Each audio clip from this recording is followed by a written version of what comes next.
You were elected to the Senate 6 years ago, and this is the first time you're running for reelection. So what have you learned in 6 years in Washington that would surprise voters here in New Hampshire?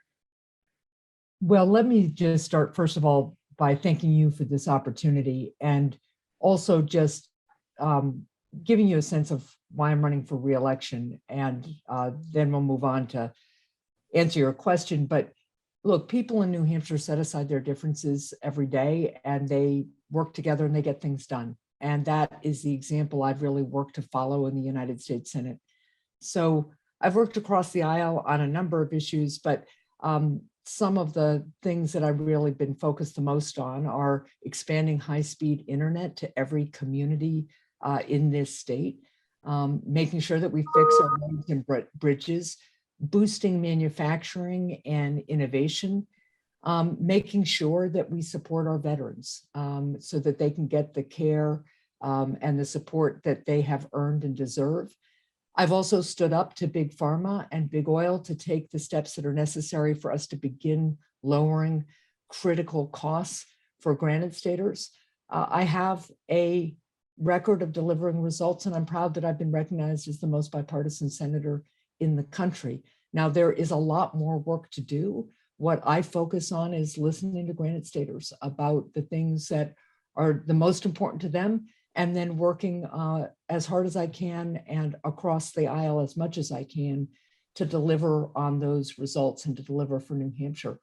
And, you know, I think one of the things that surprises people when I talk to them in these highly contentious times is how much we have been able to do across the aisle for the people of New Hampshire.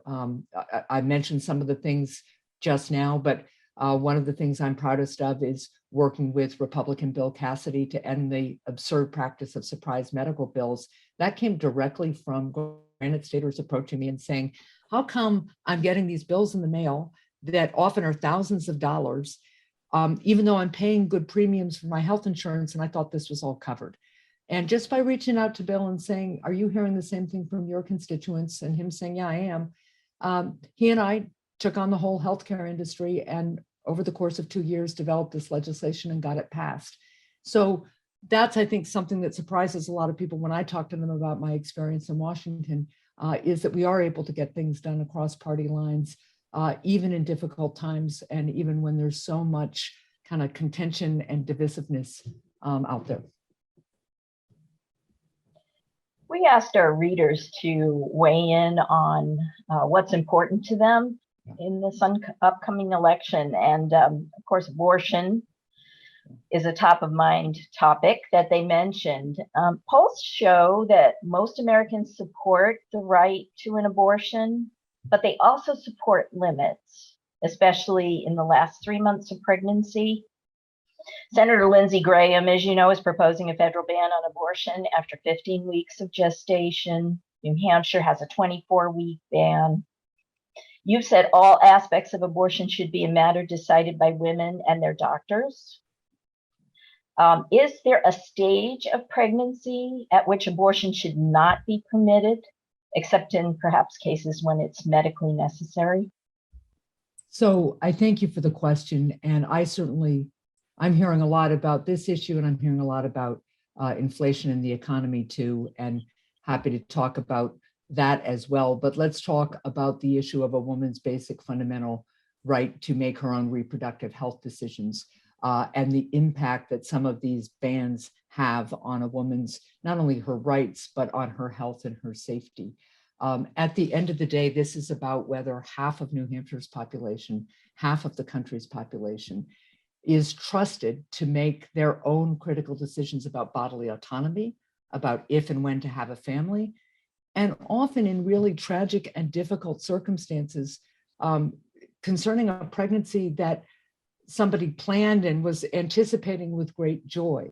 And my concern is that when politicians try to draw arbitrary limits on when a woman can, in consultation with her doctor, make decisions independently about her own health and safety and the future of her family, that these arbitrary limits often really cost women their health and their safety. We are seeing some of that in this country already, out of states where there are these arbitrary limits. And what happens is that rather than a doctor and a woman discussing the situation, discussing the woman's condition, discussing the potential outcome of the pregnancy, and making the best healthcare decision they possibly can for that woman in her life circumstance, the decision is going instead to lawyers and hospital administrators who are trying to make sure they don't get sued for violating one of these bans. And in some cases, this has cost women their lives. So I don't think politicians like my opponent, Don Bolduc, should be substituting their judgment for that of doctors and women often dealing with very tragic and very complicated healthcare decisions. And this is a real point of difference and separation from me and my opponent. Don Bolduc has said he would never vote against anti-choice legislation if a United States senator. He said when the Dobbs decision was decided, overturning Roe v. Wade, that women should rejoice. When women in New Hampshire said, we're not rejoicing, he told us to get over it. When we pushed him on that comment and on if women aren't making these decisions, who should, he said gentlemen in the legislature should. And he's clearly somebody whose record makes clear he'd be a yes vote for a national abortion ban. And that is in fact one of the things on the ballot in November. Mitch McConnell has pursued a national abortion ban for decades. Mike Pence came to New Hampshire to campaign for Don Bolduc the day after he won the primary. At about the same time, Pence called for Republicans to double down on a nationwide abortion ban. Kevin McCarthy in the House has said that he would support a nationwide abortion ban. So this is a real issue on the ballot. I have supported legislation, the Women's Health Protection Act, that would codify protections for women to make their own reproductive health decisions. But right now, the concern needs to be to prevent a nationwide abortion ban. Okay, I'd like to move on to the opioid crisis. When you were when you left the State House, the crisis appeared to be turning around here and elsewhere, but now it seems to be spiking again. What needs to be done at the federal level to address this? Well, the opioid epidemic continues to devastate families and communities all across New Hampshire and increasingly all across the country. And it requires an ongoing, long-term and kind of multi-pronged approach. So a couple of things. Reaching across the aisle, we were able to achieve significant additional federal funding for the state of New Hampshire to combat the opioid epidemic, a 900% increase, so that we could really build out the kind of prevention, treatment, and recovery system that can be sustained over the long term, because we also know that recovering from substance use disorder is a long-term thing, and the resources have to be there for people. Now, there are two other particular issues that are impacting access to treatment in particular. One is a workforce shortage of people who are trained up in how to help people get into treatment and get into recovery. And that's why, among other things, we've been able to deliver funding to Cheshire County to work to train healthcare professionals in both mental health and substance use disorder specialties. I'm also working with Senator Murkowski, Republican from Alaska, to finally get rid of a really outdated barrier that the federal government imposes on doctors that prevents most doctors from being able to prescribe medication-assisted treatment. Medication-assisted treatment is the gold standard here. We know it works, often in concert with other kinds of supports and counseling, especially peer supports. But right now, most doctors in this country have to get special permission to prescribe medication-assisted treatment, even though they don't need to get special permission to prescribe opioids. So we've pushed the administration. They've worked on this administratively to the extent they can, lessened some of these restrictions, but we need to pass a law that just completely does away with this outdated barrier. And then there's also obviously a law enforcement component to this. On the one hand, what I was just talking about in terms of prevention, treatment, and recovery, that's about lessening the demand here for opioids. One, we have to continue to work to hold the opioid manufacturers and distributors who fueled this crisis accountable.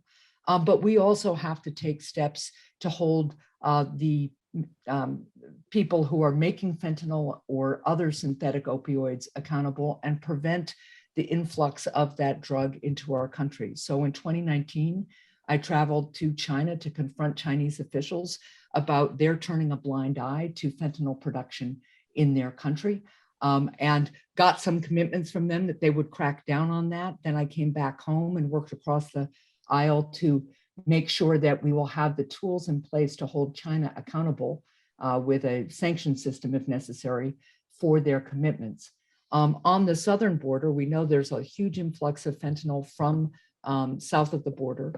We need to make sure that our frontline personnel have the kind of technology they need to make it much easier to detect fentanyl. We made some progress there on a bill that former President Trump signed into law. But when you go down to the border and talk to people on the front lines, they will tell you we need more personnel, more technology that can detect not only fentanyl, but new synthetic opioids that the cartels are developing. And in some cases, some more physical barriers in place. So you need to tackle the law enforcement part of it, as well as the treatment part of it. And then, up here in New Hampshire, we have to make sure law enforcement has the tools it needs to prevent trafficking in our state and allow them to work constructively with the healthcare community to help people who are dealing with substance use disorder and breaking the law get the kind of help they need. Senator, what steps would you support to control inflation and to address the debt or the deficit? Inflation is top of mind for voters, as it should be. Things are just really expensive. And in particular, people in New Hampshire are worried about their home heating and energy costs right now.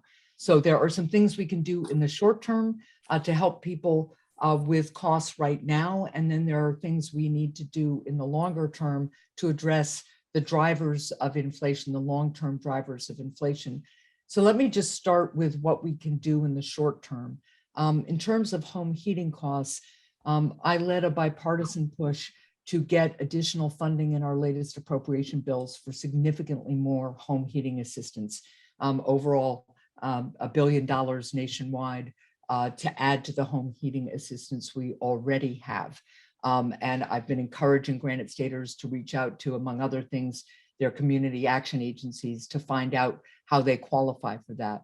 I've also led a bipartisan push to get the administration to release more home heating fuel from the home heating fuel reserve that the federal government controls. Again, adding supply so that we can bring down the cost. And then in the most recent legislation that we passed at the end of the summer, we took on energy costs in a number of ways. We obviously took action to incentivize investment in clean energy so that big oil will finally have competition and we will begin to tackle the climate crisis we have. But that law also gives homeowners a tax break if they invest in home efficiency improvements. So really important, whether it's better insulated doors or windows, or whether it's installing a heat pump, this is a way for homeowners to get an immediate tax cut so that they can lower their costs. We also took a step in standing up to Big Pharma in allowing Medicare finally to negotiate prescription drug prices. This should have a ripple effect over the entire prescription drug market, but the most immediate result I think Granite Staters will feel is seniors who are on insulin will get, as of January, we'll see that their insulin prices are capped at $35 a month. I also support suspending the gas tax until gas prices come down considerably, and that's something I've continued to push the president on, asking the president to support a longer term suspension of the gas tax that he does. This is a point of difference. All these things are points of difference between me and my opponent, who says he would have voted against all these measures. So that's some of what we can do in the short term. Longer term, how do we address the major drivers of inflation? Pandemic and war have created supply chain problems and labor shortages, and those are major contributors to our inflation problem. That's why we passed the bipartisan infrastructure deal. And as you know, we've already seen results from that. In New Hampshire, one of the things that will be completed is the widening of the Portsmouth Harbor turning basin. Why is that important? Because one of the bottlenecks in our supply chain in the Northeast is that we can't get large enough ships into the Portsmouth Harbor that can transport large amounts of cargo, speeding up our supply chains and lowering costs overall. The CHIPS and Science Act that I was an author of also deals with bringing supply chains and manufacturing back home to the United States. That's really important for our independence, obviously, but it also makes our supply chains much closer by, shortening the time for our businesses to get supplies. It also will increase the supply overall of semiconductors. The shortage of semiconductors globally is one of the major drivers of inflation. And the CHIPS and Science Act also addresses workforce training, helping speed skilled workers into the workforce and giving workers, obviously, the talents and skills that they need to compete in this economy. So those are some of the things we can do. I will note, you also asked about the deficit. The Medicare negotiation provision that we passed will lower the deficit by billions and billions of dollars over years. Hundreds of billions of dollars are the estimates, while also shoring up the Medicare program. This is another place that my opponent and I differ, because he says he wouldn't have voted to allow Medicare to make this kind of cost savings. And we have cut the current deficit in half in the last year by over $1 trillion. I've teamed up with Rand Paul, among others, on my spending oversight subcommittee to save the federal government billions of dollars by doing things like eliminating duplicative programs and holding Big Pharma accountable for overcharging the Medicaid program. If we could turn to gun control for a second. Congress finally passed a gun control bill after Uvalde. What more needs to be done specifically, whether it's age limitations or weapon limitations, and what are the chances for getting that done? So I think I join most Granite Staters and Americans when I say I can't understand how we keep allowing mass shootings to take lives in our schools and our grocery stores and our houses of worship. I am a strong supporter of the Second Amendment. I think Americans have a right to responsibly own guns, but I also think that right has to be balanced with the right of Americans to be safe in their communities. So yes, we did take an important step forward in the gun safety legislation we passed last spring. It's the first time we got a bipartisan group to stand up to the NRA, and that's really important. Most people are encouraged by the improvements in the background check system that legislation will allow to be made, as well as the improvements in mental health funding, which is a companion piece of the bill that is so important here. But I think we could do more. We should expand to a universal background check system so that criminals can't get guns. And that's something that I know that most of the country supports, kind of from all sectors here. So that's something I would be supportive of. I can't tell you about the prospects, right? But I can tell you that there is a committed group of us who want to continue to improve safety throughout our communities. One of the things that I work on, I'm chair of the subcommittee on emerging threats. And so we have focused with law enforcement on combating violent extremism wherever it is, whether here at home or internationally, and domestic terrorism in particular. And we have focused on the rise in anti-Semitism and the attacks on houses of worship that we've seen. And that's one of the reasons I worked with Senator Portman to significantly increase grants to houses of worship so that they can get the equipment and the expertise they need to make sure that they can keep their congregation safe. It is appalling to me that we have to do this, because people should be able to feel and be safe when they go to worship, but it is an important step forward we've taken, realizing the realities that we're facing. Okay, you mentioned renewable energy resources earlier, and as governor, you pushed for renewable energy sources. But most of our nation's energy continues to come from fossil fuels. How do we make the transition at this point, kind of like on the fly, without costs spiking further? So, as I mentioned, we passed an important measure at the end of the summer to really incentivize investment in the clean energy economy. Over time, really breaking the hold that big oil has on our economy and on our way of life. I hear about the climate crisis kind of everywhere I go. People are concerned about its impact on businesses. On the seacoast, we're seeing more flooding, for instance, because of sea level rise. I hear about extreme weather events from businesses and homeowners and renters all around the state.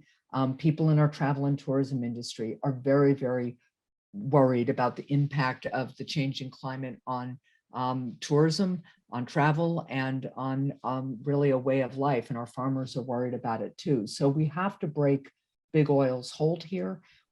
We have made considerable progress in the measure that I described.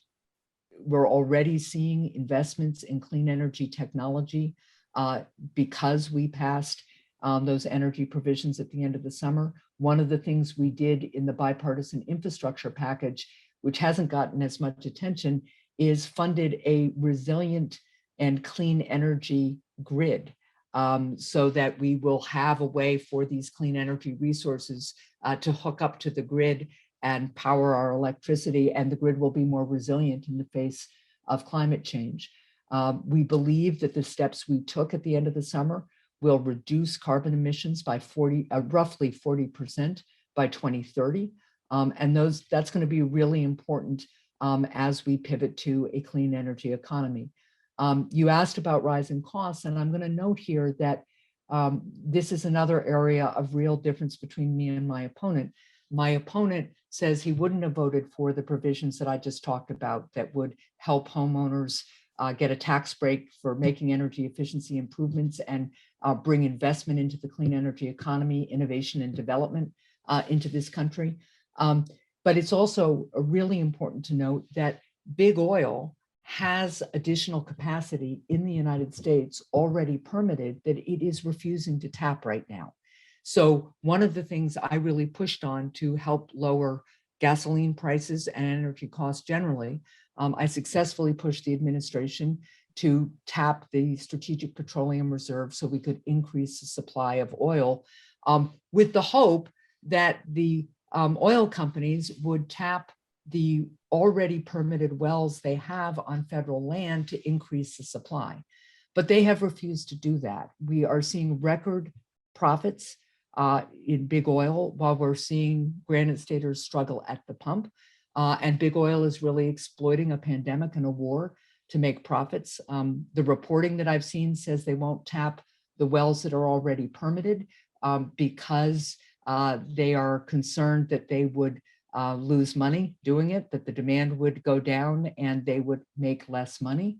And that really reflects why we have to break their hold on our economy. I have also joined others in calling on the administration to investigate whether big oil is engaged in price gouging or market manipulation, and that's something I think we should continue to pursue. Another issue that's top of mind for our readers is the housing insecurity problem. And there's a homelessness and housing insecurity problem all over the nation. What do you think we should do about it at the congressional level? Yeah, it is a real problem that I've been talking to with Granite Staters for a while, everything from a friend over in Newmarket who has been living in the same apartment for like 30 years and his rent just went up $1,000 and he is really worried about what he's going to be able to do and afford. I've talked with some folks who are experiencing homelessness in Manchester and talked about their experience trying to earn enough money to apply for an apartment and find a safe place to live. So there are a couple of things we have done, a lot more things we need to do. And I will just also add, this is obviously front and center for people who can't afford to find a place to live. It's also front and center for the business owners I'm talking to who say that the housing shortage here is really contributing to a workforce shortage. So there's a number of reasons we need to address this. Some of the money from the American Rescue Plan, as you may know, is intended to be spent kind of at the state's discretion. So it's a positive step forward that the state is using. I think it's about $100 million to help build more workforce housing, and that's federal money that's already been allocated. In addition, I have proposed a bill I sponsored and just filed this fall that would match state investments into workforce housing with federal match money, right? So that, again, another incentive for the state to invest in workforce housing, and then also would create a competitive grant program at the Department of Housing and Urban Development so that states could apply for competitive grants to invest in workforce housing. Those are all ways that from a federal level, we can really help with this issue. Last thing I will note is that most of the low and moderate income housing development in this country has historically been funded with a tax credit program at the federal level. There's a lot of bipartisan support for that, but we do need to keep up with the demand and need here, and we haven't increased funding for that in a substantial way in a long time. So that would be another tool in the toolbox, but right now there hasn't been bipartisan agreement on what the increase in funding should look like. Senator, if I could just ask for a quick follow on the rejection of the emergency rental assistance application from the state, and wonder what at the federal level, what steps you and others in the delegation might be able to take to address that. Yeah, the emergency rental assistance program is something that I'm really proud that the entire federal delegation helped create and deliver for the state. And I am glad that in that first allocation of money, granted staters were able to receive critical support at a time they really needed to be able to afford a safe place to live, helping with housing costs. It appears that there is some difference between Treasury and the state right now about how to make sure the state gets the next allocation of funding. And that's something that I continue to work with Treasury and the state on. It's obviously a real priority for granted staters and something that we need to resolve here. I'd like to ask about election security. How should Congress act to protect voting rights and election security beyond the Electoral Count Reform Act? Thanks for the question. Obviously, the foundation of our democracy is free and fairly administered elections. And I'm always really proud of the elections that New Hampshire has. I am proud of the fairness and the impartiality, the fact that people all around the state step up to make sure that we have free and fair elections. And I'm proud of the level of participation that granted staters show in the electoral process. And as you noted, the Electoral Count Act, which I'm a co-sponsor of, is an important step forward in making sure that we honor the will of the people in certifying elections at the federal level. But I am certainly concerned about the ongoing election denial that we're seeing in the country. As you may know, my opponent in this race is an election denier, having spent over a year going around New Hampshire stoking the big lie, and as recently as August saying he was standing by his assertion that the 2020 election is stolen. He also has begun to sow doubt about the 2022 election. He has refused to say whether he would accept the results of a free and fairly administered election in New Hampshire, a state in which we're so proud of our election integrity. And he also has said that in 2024, if his preferred candidate doesn't win, that he would work to overturn that election. This really undermines our democracy. It also tells you something about my opponent's unwillingness to be held accountable to the people of New Hampshire, which is why he can support the extreme agenda that he does. He thinks he can impose it on people in New Hampshire because ultimately he thinks he can reject their votes. There is more we can do. As you know, I supported the Freedom to Vote Act because I think it is important that all Americans can have confidence that they will have a straightforward way to vote if they're eligible to vote, and that they can rely on the outcome of the vote, and that they will have the opportunity to vote in a way that is convenient for them. And I will always stand to protect our democracy and to protect the right to vote, as I have throughout my time in public life. Senator, we're an aging nation, and particularly in New Hampshire, as you know. So there are things that go with that on people's minds. What needs to be done to ensure that Social Security has enough funding in 15 or 20 years? Thanks for the question. And Social Security is absolutely essential to older Americans in New Hampshire and across the country.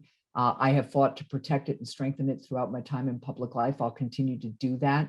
One of the things I think is critically important is that we could ask the wealthiest among us to pay a little bit more into the program, while we also work to grow the economy, because when we grow the economy and wages improve, there are more revenues paid into Social Security.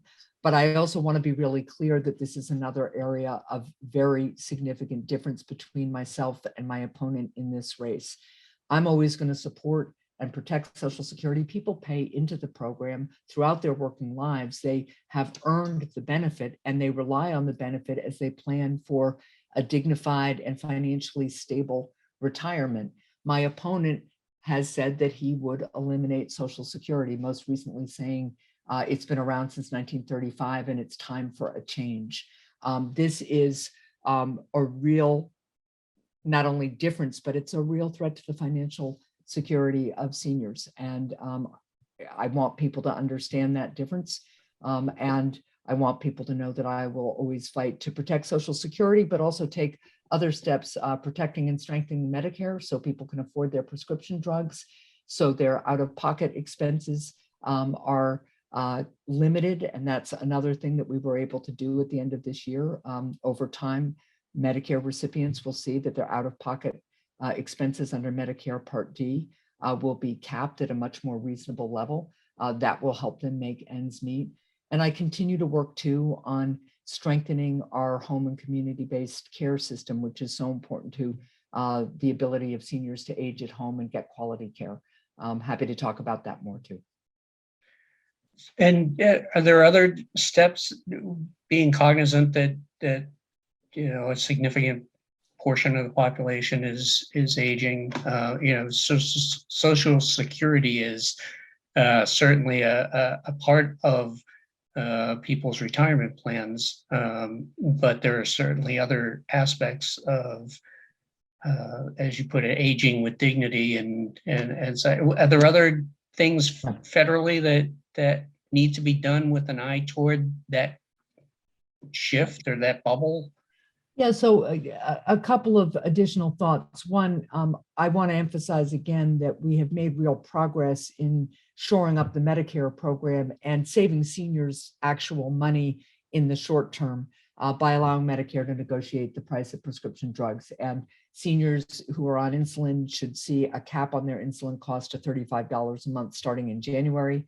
I also just mentioned that Medicare Part D costs are going to be capped. That will phase in later on after a couple of years, I think. But these are important steps forward just to get more money in seniors' pockets. And by the way, another major area of difference between me and my opponent has suggested trillions of dollars of cuts to Medicare and privatizing it so that essentially people would have to rely on the stock market in terms of their security with Medicare. But there are a couple other things. One is there are other ways to help people strengthen their retirement savings. In addition to Social Security, I've worked across party lines to make it easier for businesses to offer retirement plans where they match retirement savings from their employees.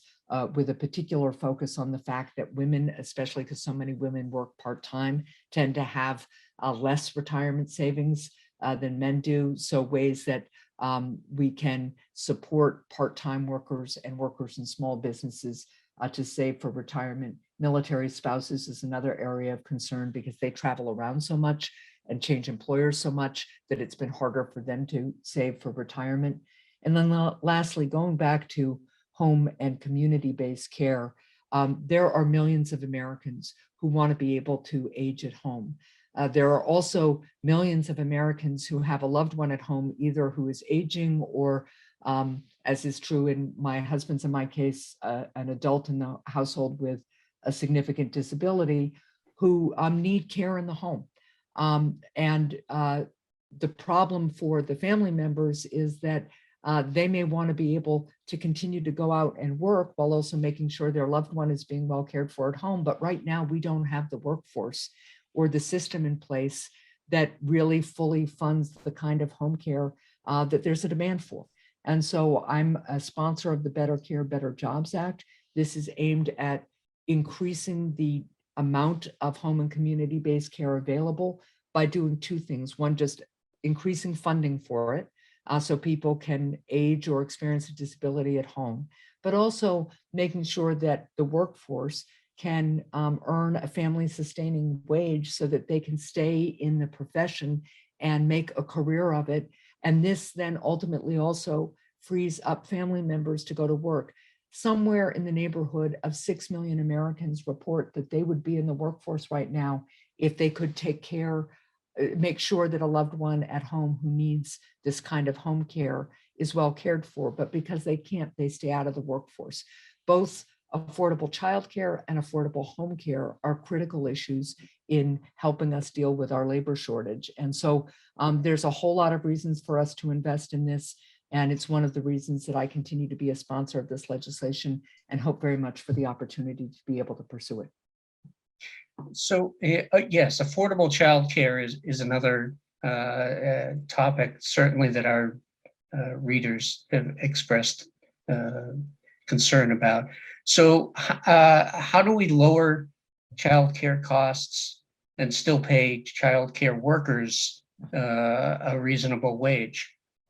Right. That is one of the reasons it's so important that we have federal investment in affordable childcare, because the care has to be high quality. That means we have to have well-trained early childhood educators and caregivers, and they have to be able to live a sustainable wage. Most families, of course, can't afford to pay for that all on their own. And so there have been a number of proposals in Congress, for instance, proposals to cap a family's childcare expense at a certain percentage of their income, to additional federal subsidies and support for programs like Head Start, something I've been happy to support moving forward. But this is a real area of concern. There is really a number of pieces. There are a number of pieces of legislation pending in Congress that could help address this. But it is something that right now we haven't had the kind of bipartisan support for to get over the finish line. And you mentioned the Medicare being able to negotiate drug prices, and you'd also worked on legislation to curtail surprise billing, and those are big steps. But in terms of concern about the cost of healthcare, what else is on your agenda? Well, some of the things we've done, look, prescription drug costs are a big driver of healthcare costs overall. So we've talked about the Medicare negotiation efforts we've taken to lower the cost overall of prescription drugs.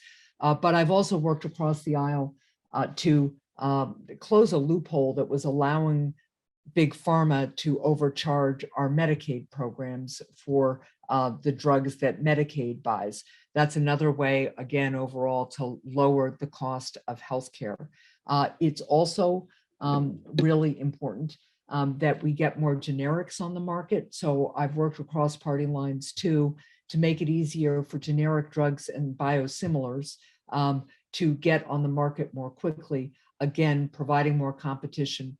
And I've been pushing on the HELP committee, Health, Education, Labor, and Pensions, for a provision that just would speed up the overall generic approval process without impacting quality. So those are some of the things we can do. We also know how important it is that we are investing in mental health care. If there is a concern that I hear kind of universally all over the state, it is about the mental health of particularly our kids. And one of the really heartbreaking things that I have experienced over the last few years in talking with young people is how worried they are about their friends and their family's mental health. I'm really proud of the fact that they raise it with me and they push me on it. But we really do need a lot more healthcare workers generally, but a real focus on mental health workers and workers who are trained in substance use disorder. We just did get some federal funding to help Cheshire County build up that workforce, but we know that there is a lot more work to do. I raise that all because in order for us to truly lower costs in the healthcare system, we also have to have a more integrated system that incentivizes doctors to go into primary care practice and help people from getting sick in the first place. And right now, the incentives are kind of skewed there. So those are some initial thoughts, along with continuing to provide subsidies for health insurance premiums for people on the exchange. Again, making sure that they can afford health insurance and get access to care when they need it. Senator, lawmakers here haven't been interested in increasing the minimum wage from the federal minimum of $7.25 an hour. At what point do you feel that the federal rate should be increased and that Congress should facilitate that? So no one should work 40 hours a week and live in poverty. And in fact, with the federal minimum wage being where it is and with New Hampshire following it, that's the situation for minimum wage workers in our state. So I have long been open to a $12 an hour minimum wage. Now, as we see rising costs, I think a $15 hour minimum wage is appropriate, but we do have to make sure that as we're implementing it, we're giving businesses, particularly our small businesses, the opportunity to make adjustments themselves so that it doesn't overly impact them with a kind of sudden implementation to $15 an hour. But that is something I'm open to and will continue to work on. How far should we go to stop Russian aggression, whether it's in Ukraine or if it were to be in other surrounding countries? Where do you draw the line there, and how do you assess that? What we need to do? Yeah. So look, what we are seeing right now is the Ukrainian people sacrificing their lives for what we have, for democracy, right? And they have been unbelievably brave, and they are demonstrating to the rest of the world that democracy is worth fighting for. Vladimir Putin is a war criminal, and he has to be held accountable and stopped. So it's essential that we've built this coalition with other democracies to provide the support that Ukraine needs to repel Putin and retain their sovereignty and retain their democracy. And I think the strategy that we've developed, which is providing finances and weaponry, the means that Ukraine needs to fight back, repel Russia, along with the sanction that we imposed that has really brought the Russian economy to its knees and really pushed Putin back and made it very difficult for Putin to prosecute this war.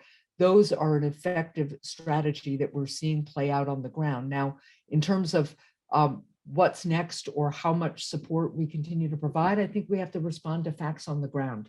And we have to work with our allies to understand that. We also have to be cognizant of the fact that autocrats around the world are watching here. China's watching, Iran is watching, North Korea is watching America's resolve and the other democracies' resolve. this is about making sure that Putin's aggression stops here, and that other autocrats are discouraged from taking similar action in other parts of the world. We are so lucky to live in a democracy. We are being reminded by the Ukrainian people how fragile democracy can be, and that it is worth fighting for. And I am encouraged that there has continued to be bipartisan support in the Senate to take action to help Ukraine. I was proud to be part of a bipartisan resolution too that says not only will we continue to stand with Ukraine, but we will stand with Ukraine as it rebuilds too, because that's going to be a necessary demonstration of democratic will. Which brings us to China and Taiwan. Kind of the same question there. How do you draw the line? What should the United States do if China were to directly threaten Taiwan? Well, so just taking a step back, I think one of the things we've really realized, and it's why the Bipartisan Chips and Science Act was so important, is that the United States of America has to be independent, both militarily and economically. We need to be the strongest military, the strongest economy in the world. We need to lead with our humanitarian values from a position of strength, and our democratic values from a position of strength. And the Chips and Science Act takes an important step forward in making it possible for us to do that. I will note too that this is an area of disagreement between my opponent and me. He says he would have voted against the Chips and Science Act, along with voting against the bipartisan infrastructure bill. Those are both bills that Republicans in Congress supported, but he would not. The Chips and Science Act is important to national security because, of course, it means that we are producing our own cutting edge semiconductors so that when the American military needs new weaponry, it can find the supplies it needs here at home and not have to be dependent on other countries like China or like Taiwan for these critical supplies. Now, I think we have to make clear that we stand with democracies and we stand against the kind of aggression that we've seen from China, especially in the South China Sea. But I also think that the most important thing we can do is demonstrate our resolve to build coalitions, not just dependent on the United States, and push back at China's violations of international norms in any number of other ways, including trade norms, including stealing our technology, and make clear that we are going to be independent, both in terms of our military and economy, and that we're willing to hold them accountable when they transgress. So, Senator, you alluded to part of this earlier regarding opioids, but regardless of politics, there clearly is a problem at our southern border, a humanitarian problem. How do we fix it? So I want to just take a step back because the first job of government is public safety. If you can't provide for safety, all of the other things that people want to do, from going to school to starting a business, fall by the wayside.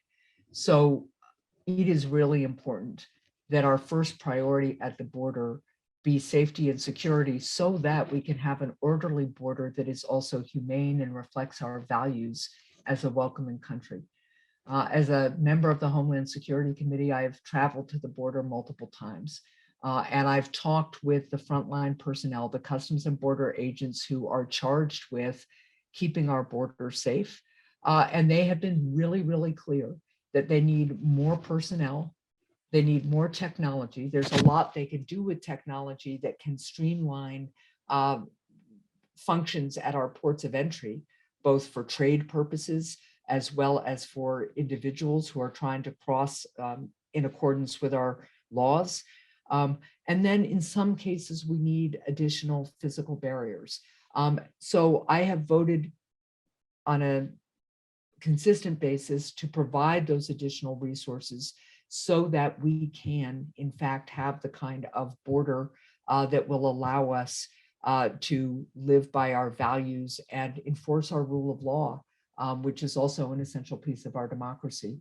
I've pushed back at the administration on this because they have wanted to lift this program called Title 42, which I think they're trying to do prematurely, because there is broad bipartisan agreement that there will be a big surge in migration, even past what we're already seeing if Title 42 is lifted without these critical security resources in place.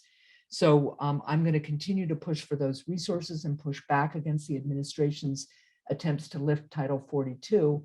I was part of a bipartisan group of senators in 2018 who was working on comprehensive bipartisan immigration reform. Unfortunately, that effort didn't get enough votes in the Senate to get over the finish line. But I am hopeful that as we address our security needs and improve conditions at the border, we also could come together in a bipartisan way, if I'm lucky enough to be reelected, to do the kind of comprehensive bipartisan reform that is so necessary. And so you mentioned autocrats around the world earlier, and one was Iran. You backed our nuclear agreement with Iran, which we've since left. Can or should we renew that deal, or is that genie kind of out of the bottle at this point? And what would be the major provisions you would want to see in any new agreement? So I just want to, again, take a moment to think about what's happening in Iran right now. We are seeing peaceful protests from extraordinarily courageous people, many of them women, who are protesting the brutality of the current regime in Iran.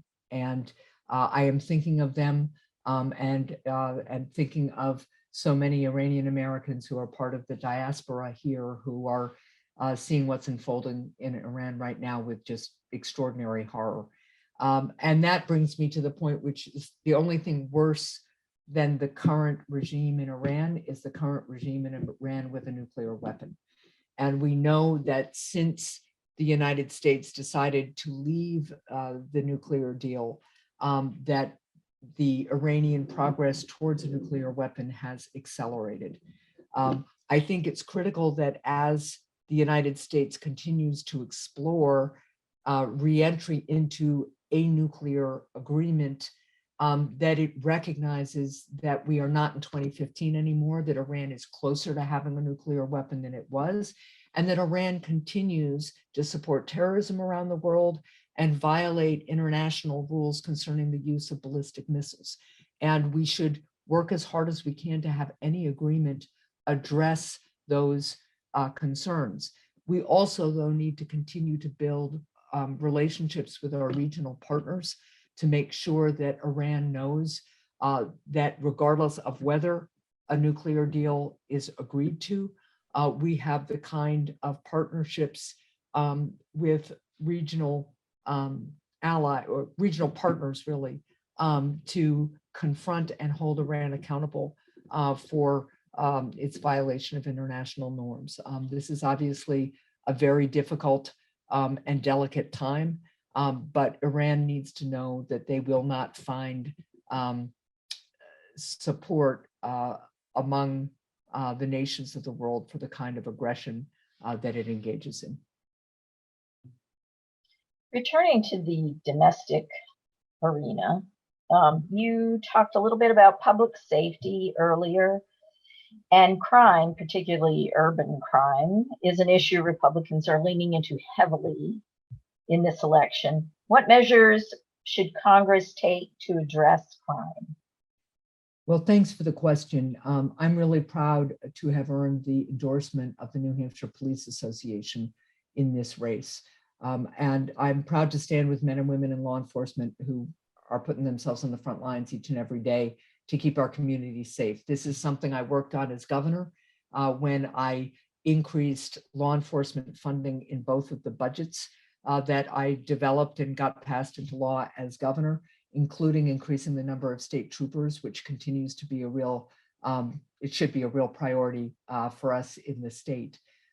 In Congress, what I've worked on is kind of a number of different initiatives, but one of the things we've done is increase funding for critical grants to increase personnel at the front line. So $250 million increase in police funding from Congress. And I have voted to increase the number of police nationwide by 100,000. We also have to help police do their job as well as they can.